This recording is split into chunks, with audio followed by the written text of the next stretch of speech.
Welcome back my YouTube family. I am your instructor, my name is Rashid. और जैसा कि आपको पता है कि हम step by step power pivot को सीख रहे हैं और आज के इस एपिसोड में हम सेम पीरियड लास्ट ईयर एक टाइम इंटेलिजेंस का फंक्शन है डैक्स का, जिसको हमने अंडरस्टैंड करना है। तो सबसे पहले तो आप अपने डेटा में देखें कि यहाँ पे मेरे पास डेटा में रीजन, ब्रांड और उनकी सेल्स नजर आ रही हैं और यहाँ पे मेरे पास 2 सालों का डेटा है, 2022 का और 2021 का। अब मैं ये चाहता हूँ कि ये मेरे पास 2022 का डेटा यहाँ पे आ गया इस सिलेक्शन के जरिए, और यहाँ पे मेरे पास सेम पीरियड लास्ट ईयर यानी कि पिछले साल इसी पीरियड में क्या सेल्स थी वो मुझे बता दे। यानी कि अगर मैं यहाँ पे 2022 का डेटा देख रहा हूँ तो यहाँ पे मेरे पास 2021 की सेल आनी चाहिए। तो चले हम पावर पिवट की विंडो की तरफ बढ़ते हैं और यहाँ पे मैं लिखूंगा same period last year is equal to, सबसे पहले यहाँ मैं लिखूंगा जी कैलकुलेट, और कैलकुलेट के अंदर सबसे पहले एक्सप्रेशन आता है। एक्सप्रेशन का मतलब कि कौन सी चीज हमने कैलकुलेट करनी है। तो हमने टोटल सेल्स कैलकुलेट करनी है और उसकी कंडीशन क्या होगी, उसकी कंडीशन होगी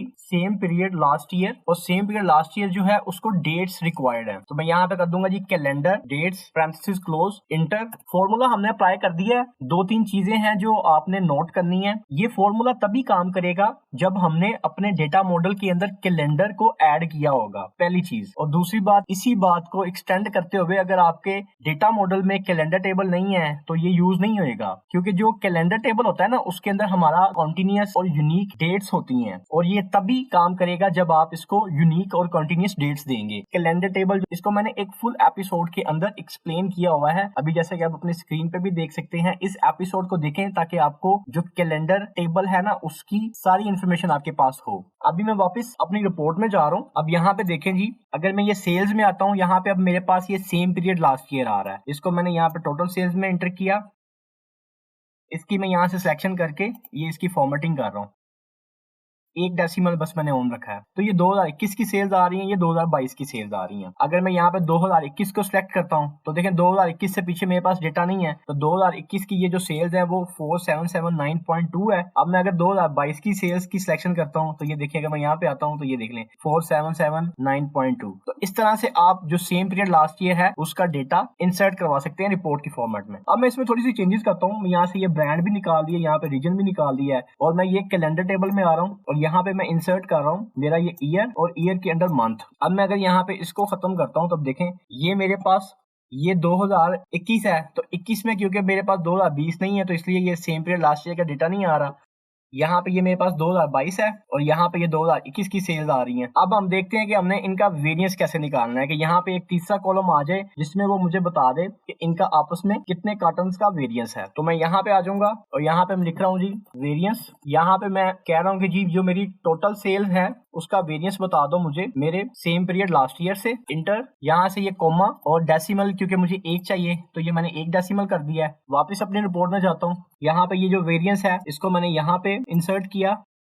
तो ये देखिए, ये मुझे बता रहा है कि इनका यहाँ पे जो डिफरेंस है वो 682 कार्टन का है। यानी कि अगर मैं अपनी टोटल सेल्स में से जो लास्ट ईयर उसको माइनस करता हूँ, लास्ट ईयर से जो मेरी सेल्स है ना वो 682 कार्टन कम आई है, यानी कि मैं यहाँ पे डिक्लाइन में हूँ। लास्ट ईयर जनवरी में मेरी सेल 361 था और इस दफा 293 है, यानी कि 68 कार्टन का जो है ना वो डिफरेंस आ रहा है। अभी लास्ट में हम देख लेते हैं कि year on year percentage difference क्या आता है। यहाँ से मैं 2022 की सेक्शन कर लेता हूँ। दोबारा से मैं अपने पावर पिवट की विंडो में जाऊंगा और यहाँ पे हम कर लेते हैं जी year on year percentage is equal to जो मेरी टोटल सेल्स है उसको मैं डिवाइड कर दूंगा सेम पीरियड लास्ट ईयर पे, और इसमें से मैं -1 कर दूंगा और यहाँ से मैं ये परसेंटेज सिलेक्शन कर लूंगा और डेसिमल जो है उनको नील कर दूंगा, 0 कर दूंगा। दोबारा से अपनी रिपोर्ट में जाता हूँ, ईयर ऑन ईयर परसेंटेज को सिलेक्शन करता हूँ। तो यहाँ पे आप देख सकते हैं कि जनवरी जो है ना वो मेरा 19% डिक्लाइन पे है, फरवरी मेरा 21 डिक्लाइन पे है, और ओवरऑल जो मेरा 2022 ईयर है ना वो 34% डिक्लाइन पे है with reference to 2021। So power pivot के आज के इस एपिसोड में मैंने आपको टाइम इंटेलिजेंस का function same period last year in DAX समझाना था, जो हम ऑलरेडी लर्न कर चुके हैं। और अब आपने क्या करना है, आपने सिर्फ चैनल को सब्सक्राइब करना है और जो नोटिफिकेशन बेल है उसको भी हिट करना है, ताकि जो भी नई वीडियोस आ रही हैं आपको उनके नोटिफिकेशन मिलते रहे। तो चलें फिर नेक्स्ट एपिसोड में मिलते हैं। Thank you so much for time.